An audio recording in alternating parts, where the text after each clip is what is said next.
Ah, l'été. Le soleil, les vacances, et puis cette petite appréhension-là qui revient souvent chez les investisseurs en bourse. Oui, c'est vrai. On entend souvent parler des faibles volumes, de la peur de rater une info cruciale pendant qu'on est à la plage. Exactement. Alors, est-ce que les marchés sont vraiment si dangereux en été, ou est-ce que c'est un peu un mythe? Bah, c'est une excellente question. Aujourd'hui, justement, on va plonger dans les chiffres des décennies de données du CAC 40 pour voir ce qu'il en est vraiment. L'idée, c'est de confronter un peu le mythe à la réalité statistique. Et démêler le vrai du faux. Voilà. Et vous allez voir, l'histoire est plus nuancée qu'on ne le pense. J'ai l'impression que la grande leçon, c'est peut-être que l'été en bourse, ça se joue en deux temps bien distincts. C'est une bonne façon de voir les choses, oui. Commençons par le premier acte, juillet. Alors, contrairement à cette idée reçue d'un été forcément mou, qu'est-ce que disent les chiffres historiques pour juillet? Alors là, c'est assez contre-intuitif, je dois dire. Mais juillet est statistiquement plutôt un bon mois pour le CAC 40. Ah bon? Oui, depuis sa création, donc fin 1987, l'indice a gagné en moyenne, tenez-vous bien, plus 0,94% en juillet. Presque 1%? Exactement. Et il a terminé dans le vert 6 fois sur 10, donc une probabilité de hausse de 60%. Ah oui, quand même. C'est loin d'être négligeable, ça. Mais comment on explique cette tendance positive, alors? Souvent, en fait, juillet agit un peu comme un mois de rattrapage, disons, après les tensions qu'on a pu voir en juin. Mhm. On l'a vu plusieurs fois, hein, comme en 2022, 2015 aussi. Et puis, c'est aussi une période où beaucoup d'entreprises publient leurs résultats semestriels. Ah oui, les résultats du premier semestre. Voilà. Et ils sont fréquemment solides. Certaines entreprises en profitent même pour relever un peu leurs prévisions pour l'année. Et tout ça, bah, ça soutient le marché. D'accord, je vois. Donc un premier acte plutôt encourageant pour juillet.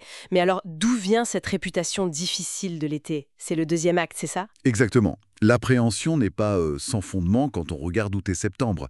Là, ça change un peu. Ah, Pour août, par exemple, la performance moyenne du CAC 40, elle tombe à moins 1,23%. ah oui, là on passe dans le rouge. Voilà. Et avec une baisse dans 62% des cas. Donc c'est un retournement assez net par rapport à juillet. Et septembre, c'est encore pire, si je me souviens bien de mes lectures. Historiquement, oui. Septembre, c'est même le mois le plus mauvais de l'année pour l'indice parisien. Le pire, carrément, oui, oui. Avec une baisse moyenne de moins 1,49%. Ce qui est fascinant ici, c'est vraiment ce contraste, quoi. Un juillet souvent positif et puis une fin d'été statistiquement bien plus compliquée. Et cette fin d'été, août et septembre, elle a parfois été marquée par de gros chocs, n'est-ce pas? On parle parfois de signes noirs estivaux. Absolument. Les signes noirs, vous savez, ces événements rares, imprévisibles, mais avec un impact énorme. Bien l'été, on a connu plusieurs, surtout en août d'ailleurs. Vous avez des exemples en tête? Oh que oui. On peut penser à août 1990 par exemple, avec l'invasion du Koweït par l'Irak. Le CAC 40 avait chuté de 14% ce mois-là. 14%. Ah oui, ça marque les esprits, effectivement. Et ce n'est pas un cas isolé. Il y a eu des crises de devises en août 97, puis en août 98 avec le défaut russe. Là, c'était moins 12,6%. Encore un gros chiffre. Oui. Et plus récemment, en août 2015, la dévaluation surprise du yuan chinois, ça avait fait chuter le CAC de 8,5%. Mhm. Et même sans parler de signes noirs purs, on a eu des grosses craintes sur l'inflation ou la récession qui ont secoué les mois d'août. Par exemple, en 2001, moins 7,8%. En 2011, c'était la crise de la dette en zone euro. Là, c'était moins 11,3%. Ou même en 2022, avec moins 5%. Mais pourquoi ces chocs semblent avoir un impact si particulier en août? Est-ce juste une coïncidence de calendrier? Pas seulement non. Si on prend un peu de recul, les conditions de marché en été, elles jouent un rôle assez clé. C'est-à-dire? D'abord, et c'est crucial, les volumes d'échange sont plus faibles. Moins d'opérateurs sont présents sur le marché. Ah oui, les vacances. Voilà. Et concrètement, ça veut dire que le moindre ordre d'achat ou de vente un peu conséquent peut faire décaler les prix beaucoup plus fortement. Ça amplifie les mouvements, à la hausse comme à la baisse. Donc moins de monde sur le pont, et du coup, chaque vaguelette peut devenir une grosse vague, en quelque sorte. C'est un peu ça, oui. Les algorithmes de trading peuvent d'ailleurs accentuer ces mouvements rapides dans des marchés peu liquides. Et ensuite, il y a généralement moins d'actualités d'entreprise en août. Ah oui, c'est plus calme de ce côté-là. Le marché est donc moins nourri en infos microéconomiques et il devient, hypersensible aux nouvelles macroéconomiques ou géopolitiques imprévues. La moindre étincelle peut suffire à mettre le feu aux poudres. D'accord. c'est très clair. Moins de liquidité, plus de sensibilité aux événements extérieurs. Et d'ailleurs, si on regarde où on en est cette année, est-ce que juillet tient ses promesses pour l'instant, hein? On enregistre le 11 juillet 2025. Alors, au 11 juillet 2025, oui, le CAC 40 a clôturé à 7829,29 points. Mhm. Il a progressé de 1,73% sur la semaine écoulée, ce qui porte son gain à plus 6,1% depuis le début de 2025.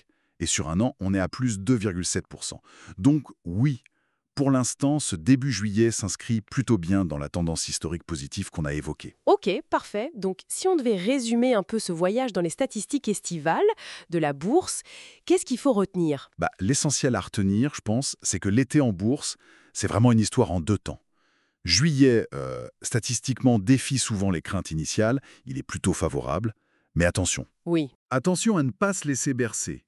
Les statistiques montrent clairement que le vrai risque estival, historiquement, il se concentre plutôt en août et septembre. C'est là que la faible liquidité et la sensibilité aux chocs externes peuvent faire des dégâts. D'accord. Donc la prudence reste quand même de mise, surtout à mesure que l'été avance. Très bien.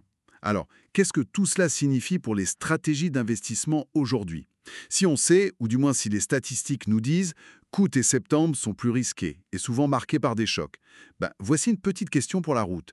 Dans quelle mesure est-ce que l'anticipation même de cette volatilité par les acteurs du marché, est-ce que ça n'influence pas déjà les comportements et les prix, peut-être dès le mois de juillet? C'est une question à méditer. Merci de nous avoir écoutés. Retrouvez 3 minutes chrono, le podcast d'Horizon Duo, chaque semaine. Abonnez-vous sur Spotify, YouTube ou sur horizonduo.net. À très vite pour un nouvel épisode.